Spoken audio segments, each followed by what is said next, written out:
This is chapter 5, applications of second order differential equations, vibration models, and we will study 5.1 simple harmonic motion. You know what is simple harmonic motion? The to and fro motion. Spring mass system free undamped motion.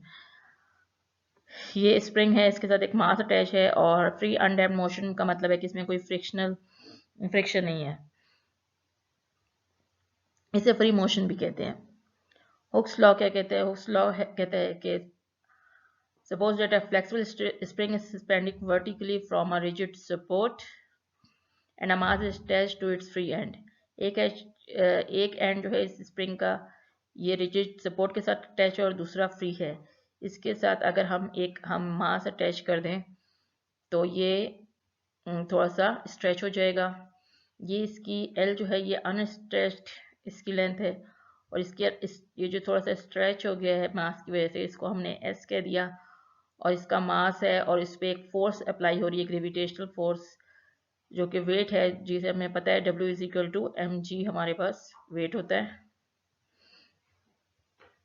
ठीक है, और g आपके पास gravitational force है।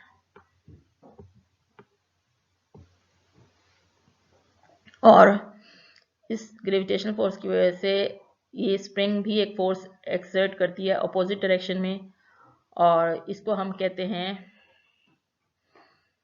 Spring force कह सकते हैं। और वो इसको अगर हम F से रिप्रेजेंट करें तो वो डायरेक्टली प्रोपोर्शनल होती है टू द एलोंगेशन, और K जो है इसका कांस्टेंट ऑफ प्रोपोर्शनैलिटी है, इसको हम स्प्रिंग कांस्टेंट कहते हैं। हर स्प्रिंग का एक स्पेसिफिक स्प्रिंग कांस्टेंट होता है। अब ये जो है, ये जब ग्रेविटेशन फोर्स वेट जो है जब इक्वल हो जाता है स्प्रिंग फोर्स के, तो इक्विलिब्रियम पोजीशन हो जाती है, और इसमें नेट फोर्स जो होता है वो ज़ीरो होता है। और जब ये मास को हम नीचे स्ट्रेच करते हैं, जब ये मास नीचे जाता है तो जो इसके एलोंगेशन हुई है वो x है, और इस वक्त वेट जो ग्रेविटेशनल फोर्स है वो g वो तो वही रहेगा, लेकिन जो स्प्रिंग का फोर्स है वो इस वक्त ज़्यादा डायरेक्शन में अपोजिट डायरेक्शन में होता है, लेकिन इसकी मिकदार जो है वो ज़्यादा होगी।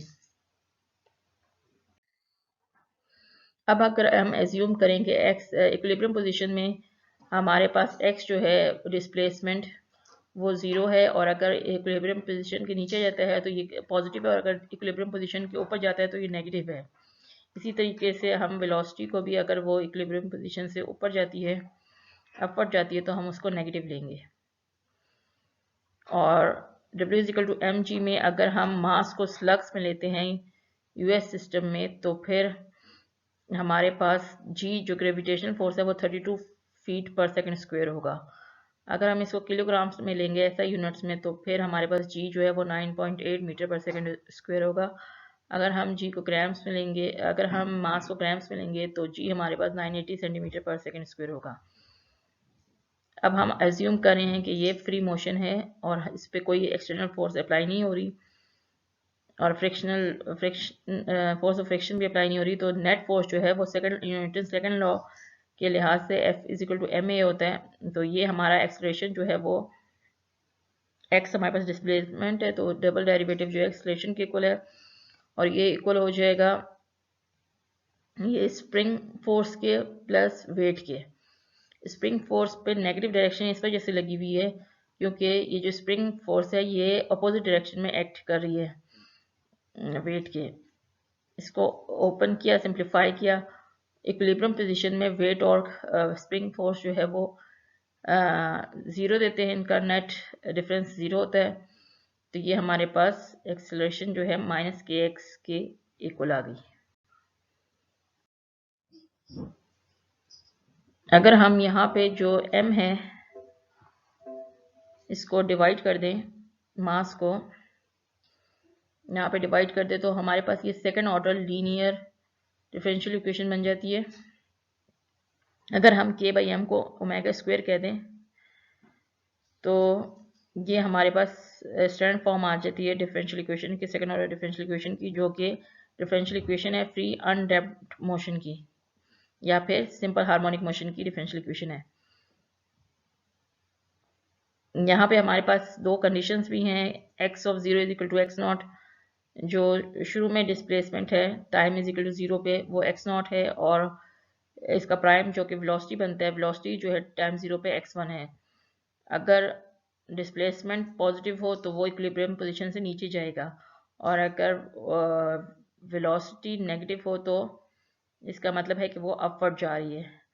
अगर डिस्प्लेसमेंट 0 तो इसका मतलब है वो इक्विलिब्रियम पोजीशन पे है, और अगर वेलोसिटी 0 हो तो इसका मतलब है कि वो जो मास है वो फ्रॉम रेस्ट रिलीज हुआ है। अगर डिस्प्लेसमेंट नेगेटिव हो तो इसका मतलब है वो अबव द इक्विलिब्रियम पोजीशन है, और अगर वेलोसिटी 0 है तो इसका मतलब है कि वो रेस्ट पे है। हमारे पास एक्सरसाइज 5.1 का क्वेश्चन नंबर 1 है, state in words a possible physical interpretation of the initial value problem. इसको आप फिजिकली किस तरह इंटरप्रेट करेंगे इन वर्ड्स, ये आपको पता है ये क्या है। आप हमारे पास अगर हम अपनी डिफरेंशियल इक्वेशन के साथ इसको कंपेयर करें तो m x double prime plus के एक्स इज इक्वल टू 0, ये हमारे पास इक्वेशन ऑफ डिफरेंशियल इक्वेशन है ऑफ सिंपल हार्मोनिक मोशन या फ्री अनडैम्प्ड मोशन की। तो m इसमें मास है, तो 4/32 हमारे पास मास है, तो m हमारे पास 4/32 है,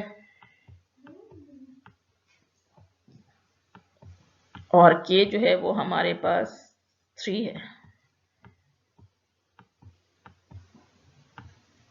इस इक्वेशन से हमें ये पता चला।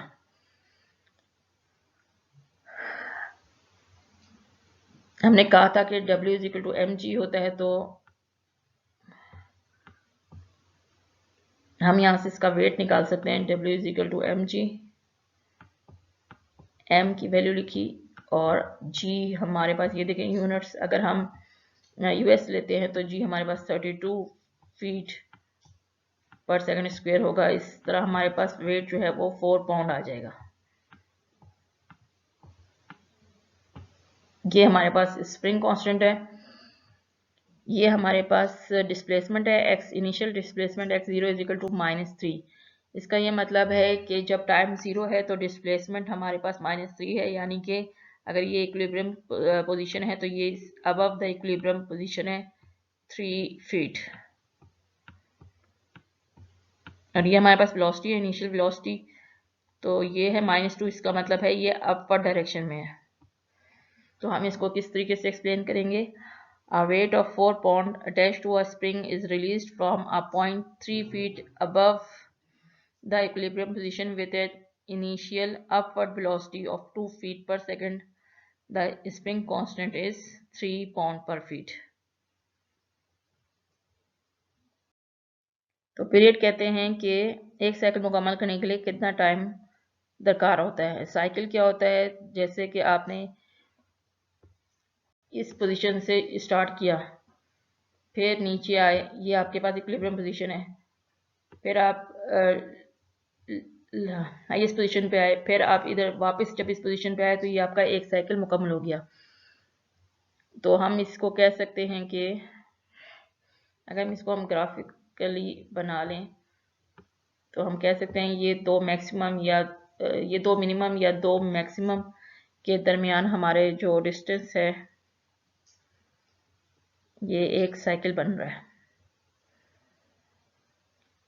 इसको एक्सट्रीम डिस्प्लेसमेंट भी कहते हैं, ये जो इक्विलिब्रियम से हाईएस्ट पॉइंट पे या लोएस्ट पॉइंट पे है तो इसको हम एक्सट्रीम डिस्प्लेसमेंट कहते हैं। फ्रीक्वेंसी जो होती है वो रेसिप्रोकल ऑफ पीरियड होती है 1/t, तो ये हमारे पास ω/2π हो जाएगा। और ये होती है नंबर ऑफ साइकिल्स पर सेकंड, एक सेकंड में कितनी नंबर ऑफ साइकिल्स कवर हुई हैं। ये जो ओमेगा जो हमने लिया है ये जो कि √km के बराबर बनता है, इसे हम रेडियंस पर सेकंड में मेजर करते हैं, और इसे सर्कुलर फ्रीक्वेंसी भी कहते हैं, circular frequency of the system. तो f जो है वो f या ओमेगा को हम natural frequency of the system कहते हैं। जब हम C1 C2 की वैल्यू पुट कर देते हैं तो मैंने आपको बताया जो इसका इस सिस्टम का सोल्यूशन है वो इक्वेशन ऑफ मोशन कहलाता है। हमारे पास ये एक्सरसाइज का क्वेश्चन नंबर 11 है। A mass weighing 4 pounds is attached to a spring, उस spring constant is 16 pound per feet. What is the period of simple harmonic motion? तो पीरियड ऑफ हार्मोनिक मोशन क्या है हमारे पास? टी हमने निकालना है। टी हमारे पास 2 पाई ओवर ओमेगा होता है, हमें ओमेगा फाइंड करना है। तो सबसे पहले हम डेटा लिख लेते हैं। मास वेटिंग 4 पाउंड्स, 4 पाउंड्स का मतलब है कि ये हमें वेट गिवन है।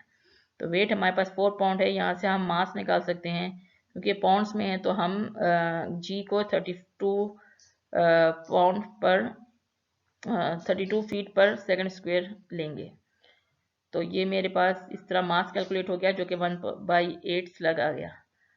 आगे है is attached to a spring whose spring constant is, spring constant हमें गिवन है 16 पाउंड पर फुट। तो ये हमारे पास के जो है वो 16 पाउंड पर फुट आ गया। What is the period of simple harmonic motion? तो सबसे पहले हम यहाँ से इक्वेशन बना लेते हैं। इक्वेशन हमारे पास होती है M x double prime plus के एक्स इज इक्वल टू 0।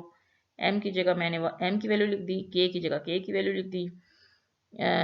इसको स्टैंडर्ड फॉर्म में लाने के लिए 8 से मल्टीप्लाई कर देंगे, 8 से मल्टीप्लाई कर दिया तो ओमेगा स्क्वायर की जगह पे 128 आ गया। तो ओमेगा की वैल्यू हमारे पास फिर आ गई, इसका स्क्वायर रूट ले लें तो 8√2 आ जाता है। तो 8√2 हमारे पास ओमेगा की वैल्यू है, इसको हमने यहाँ पुट कर दिया। तो मेरे पास जो पीरियड है वो आ गया square root of 2 pi over 8। ये मैंने इसका जनरल सोल्यूशन भी लिख दिया है, अगर आप लिखना चाहें तो लिख सकते हैं। इस जनरल इक्वेशन ऑफ मोशन, जिसे हमने कहा जनरल सोल्यूशन को, इसकी एक और फॉर्म भी होती है alternating form of x T. अगर C1 C2 नॉन जीरो है तो हम एम्पलीट्यूड को डिफाइन कर सकते हैं square root of C1 square plus C2 square, और फेस एंगल जो होता है वो हमारे पास हो जाता है ये मेरे पास C1 है और ये C2 है, आपस में परपेंडिकुलर है। और ये जो है ये हमारे पास जो एंगल इसका बन रहा है, ये हमने राइट एंगल ट्रायंगल बना दिया, इसके दरमियान जो एंगल बन रहा है इसे फेस एंगल कहते हैं। तो यहाँ से आप पाइथागोरस थ्योरम यूज करके आप ये एम्पलीट्यूड की वैल्यू निकाल सकते हैं। और यहाँ से हम देख सकते हैं कि साइन फाई जो है वो C1 ओवर ए है और कॉस फाई जो है वो C2 ओवर ए है। इसी तरीके से टेंजेंट फाई भी C1 ओवर C2 हो गया। अब हम कहते हैं कि ये क्वेश्चन नंबर 6 और वो जो हमारी इक्वेशन ऑफ मोशन थी वो सेम है। तो ये वेरीफाई करने के लिए हम इसको एक्सपेंड कर देते हैं साइन अल्फा प्लस बीटा को। तो ये हमने साइन अल्फा प्लस बीटा को एक्सपेंड कर दिया और हमने साइन फाई और कॉस फाई की वैल्यू यहाँ से डाल दी। तो ये सिंप्लीफाई करें तो हमारे पास वही इक्वेशन ऑफ मोशन आ जाती है। तो इसका मतलब है ये और ये आप इसमें इक्विवेलेंट है। हमारे पास एक्सरसाइज 5.1 का क्वेश्चन नंबर 21 है। A mass waiting 64 pound. तो इसका क्या मतलब है, ये इसका पाउंड्स में है तो ये इसका वेट गिवन है। वेट हमारे पास 64 mg है, 64 पाउंड्स है।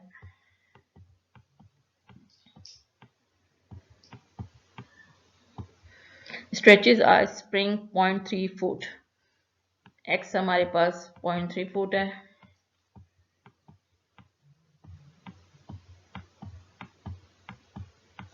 The mass is initially released from a 0.8 inches above the mass is initially released from a 0.8 inches above the equilibrium position with a downward velocity of 5 feet per second। ये हमें initial condition given है और ये inches में है, तो इसको हमें फुट में कन्वर्ट करना है। और ये अबव द इक्विलिब्रियम पोजीशन है तो ये नेगेटिव में आ जाएगा और डाउनवर्ड वेलोसिटी तो ये पॉजिटिव में जाएगा। सबसे पहले हमें फाइंड करना है इक्वेशन ऑफ मोशन। तो ये डेटा यूज करते हैं हम, यहाँ से हम मास निकाल लेते हैं W ओवर G वैल्यू से हमें मास आ गया 2 स्लग, हमारे पास मास आ गया। फिर x हमें गिवन था 0.32 फीट। यहाँ से हम स्प्रिंग कांस्टेंट निकालेंगे। हमने कहा था इक्विलिब्रियम पोजीशन में mg माइनस के एक्स इज इक्वल टू 0 होता है। तो वेट से हम स्प्रिंग कांस्टेंट निकाल सकते हैं, वो हमारे पास 200 आ गया। और 200 पाउंड्स पर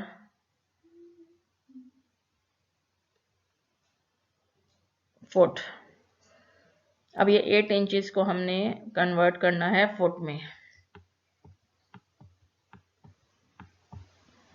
तो ये हमारे पास पता है हमें 12 इंचेस जो है 1 फुट के बराबर होता है। तो 1 इंच 1 इंच जो है वो 12/8 हो जाएगा, सॉरी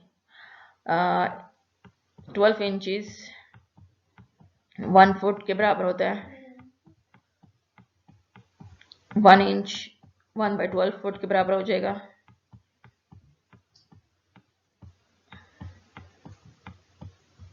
और 8 इंच 8/12 फुट के बराबर हो जाएगा। यहाँ से हमारे पास 2/3 फुट आ गया। इनिशियल डिस्प्लेसमेंट हमारे पास क्योंकि अब द इक्विलिब्रियम पोजीशन था इसलिए नेगेटिव हो गया, नेगेटिव 2/3। और ये डाउनवर्ड मोशन था वेलोसिटी, तो ये हमारे पास 5 पॉजिटिव 5 रहेगा।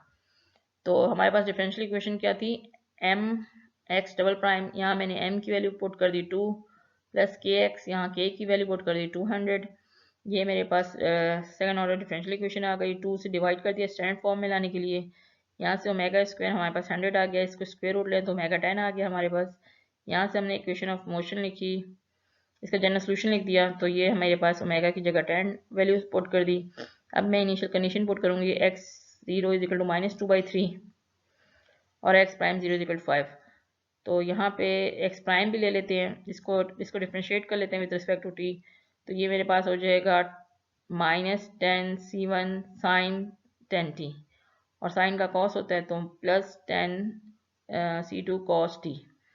अब यहाँ पर कनेक्शन पुट करें, x t की जगह 0 और x की जगह -2/3।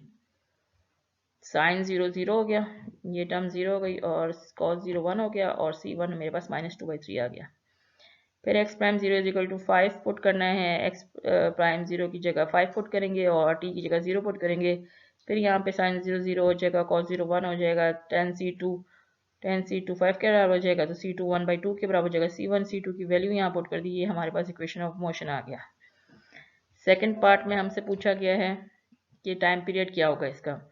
टाइम पीरियड हमें पता है 2 पाई ओमेगा है, तो ओमेगा की वैल्यू 10 है, तो 10 पुट की तो π/5 सेकंड आ गई। इसके अलावा एम्पलीट्यूड पूछा गया, एम्पलीट्यूड भी हमने यहाँ पे इस तरह निकाल लिया, square root of c1 square plus c2 square हमारे पास था, तो 5/6 एम्पलीट्यूड आ गया। फ्रीक्वेंसी पूछा है 1/t जो होता है रेसिप्रोकल ऑफ पीरियड, हमारे पास फ्रीक्वेंसी होता है, 5/5 फ्रीक्वेंसी आ गया। फिर पूछा है number of cycles at the end of 3 पाई, तो फ्रीक्वेंसी होता है साइकिल्स, कितने साइकिल्स होंगे 3 पाई सेकंड्स में, तो 5/पाई साइकिल्स होते हैं 1 सेकंड में, तो 3 पाई सेकंड में 3 पाई से मल्टीप्लाई कर देंगे तो हमारे पास 15 साइकिल्स हो जाएंगे। फिर हमसे पूछा है